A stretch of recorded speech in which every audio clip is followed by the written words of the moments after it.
Hey guys, today I want to show you 10 awesome bass riffs that taught me bass guitar. I'll see you inside the video.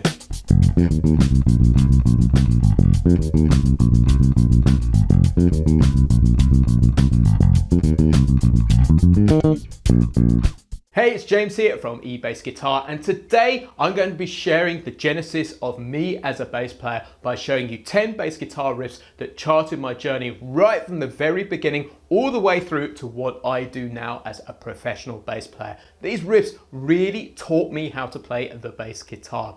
I believe every bass player has these set of songs and bass riffs and bass lines that taught them how to play the bass. So I would love to know, what's your list of bass lines and riffs? Please let me know in the comments or the description below. So riff number 1 is the first bass riff that I ever learned back in about 1989 on my dad's white Squire jazz bass. This is a legendary piece of Jack Bruce bass playing, and I recommend you all learn this bass line. It of course is the Sunshine of Your Love.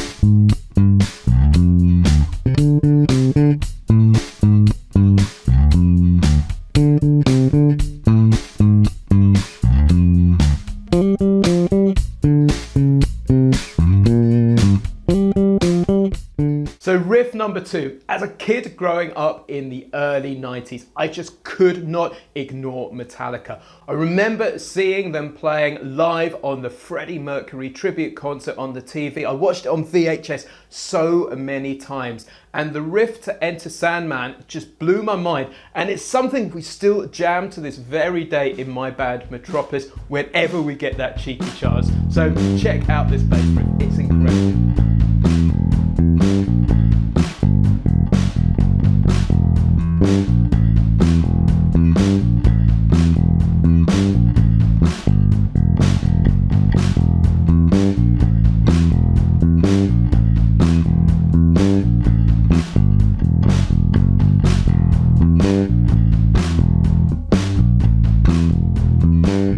So riff number 3 takes me back to my very first school band, and we won a competition to play in one of our school assemblies, and we chose to play this incredible Rage Against the Machine track, which I'm sure we thought was super rebellious at this time.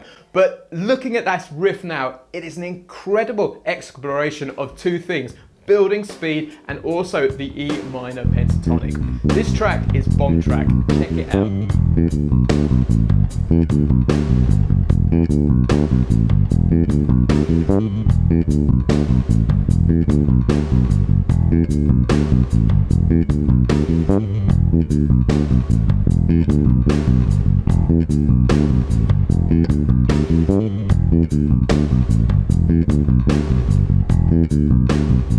Riff number 4. So for anybody like me who started listening to music in the late 80s obsessively, there was one artist you couldn't ignore from the pop genre, and that was Michael Jackson. Now there's one track that really caught my attention, I think particularly because it had that incredible Eddie Van Halen guitar solo on, but the riff behind it is absolutely extraordinary and just one of those things that I still love to play to this day. Let's check it out. This is Beat It.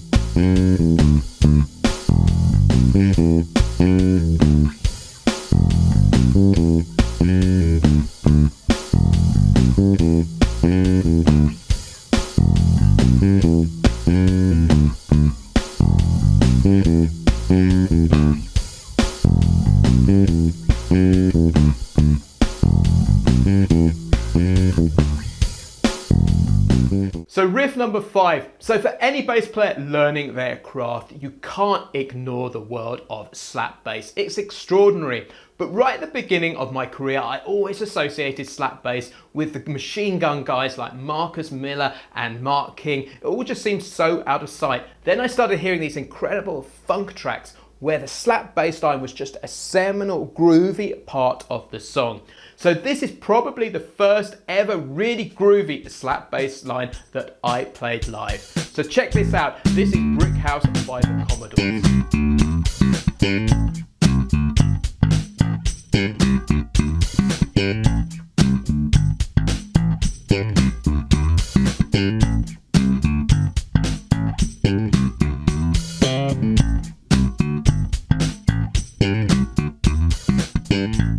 But guys, we're halfway through. I'd love to ask you, if you're enjoying this video, please like and subscribe to the channel, because we release cool videos most weeks on this channel. There is a red button somewhere around this video and you'll be the first to know when a new video goes live. So riff number 6. When I formed my band Metropolis in the late 90s, we started playing a lot of disco music. I loved it because it's awesome music for the bass guitar, but also it made people want to dance, which ensured we got paid.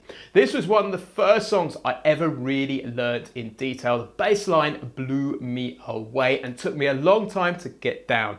This is Blame It On The Boogie by the Jacksons, which is a seminal bass part which I love you guys to learn too. I'm going to play you the introduction now and go into the chorus groove so you can hear what a funky animal this one is.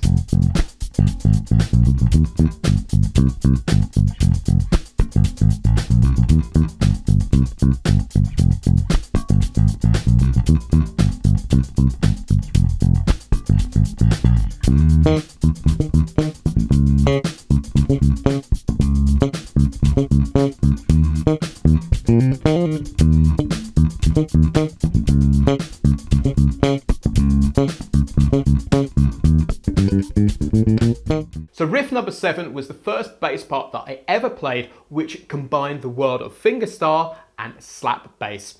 It is Car Wash by Royce, which has this incredible disco bass groove, which I'm sure you heard before, but also these amazing slap bass fills. There's one fill in particular that I spent ages taking apart to get down. So I'm going to play this for you now. I'll play the original slap bass break a few times, then I'll break out a little bit and you can see some of the lines that I started to improvise as I went on and discovered more about this track.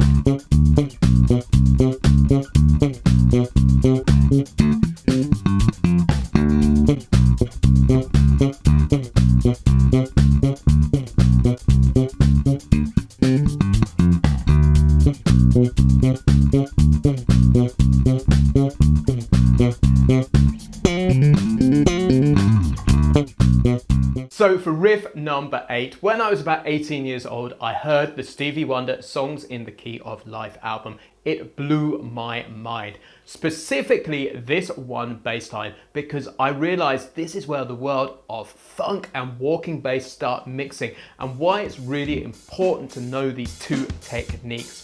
So let's check this out. This is the incredible bass groove, I Wish.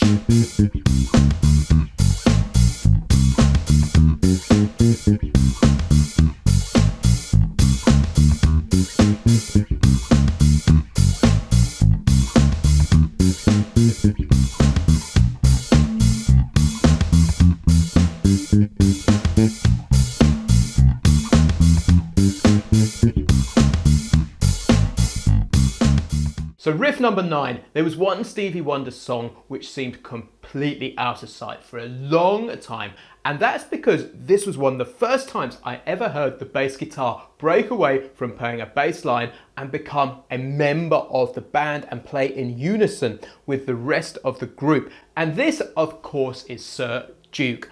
The solly section in the middle. I spent months taking this part, learning it stage by stage and getting it down. And it really was one of the most important pieces of learning I ever did on the instrument. So let's check out that solly section now.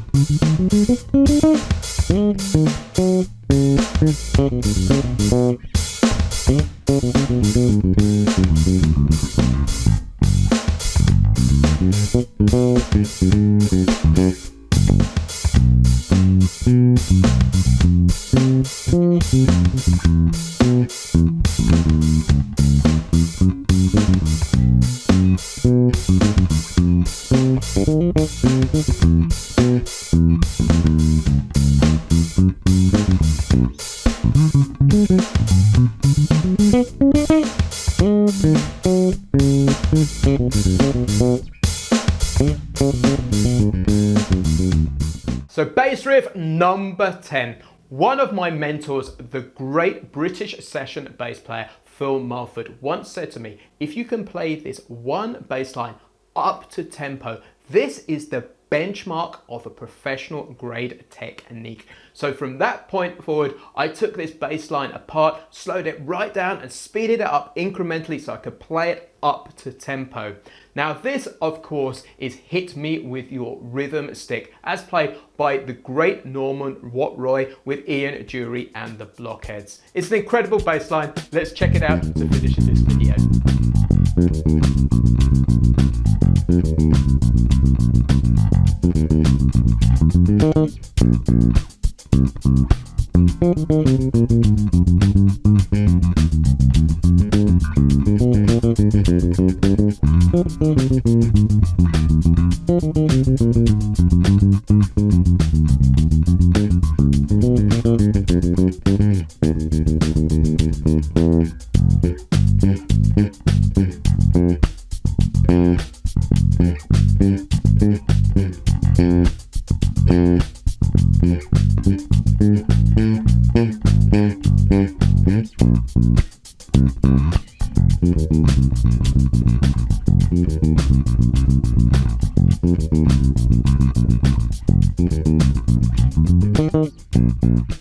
So guys, that's the end of today's video. I hope you enjoyed discovering the 10 awesome bass riffs that taught me bass guitar.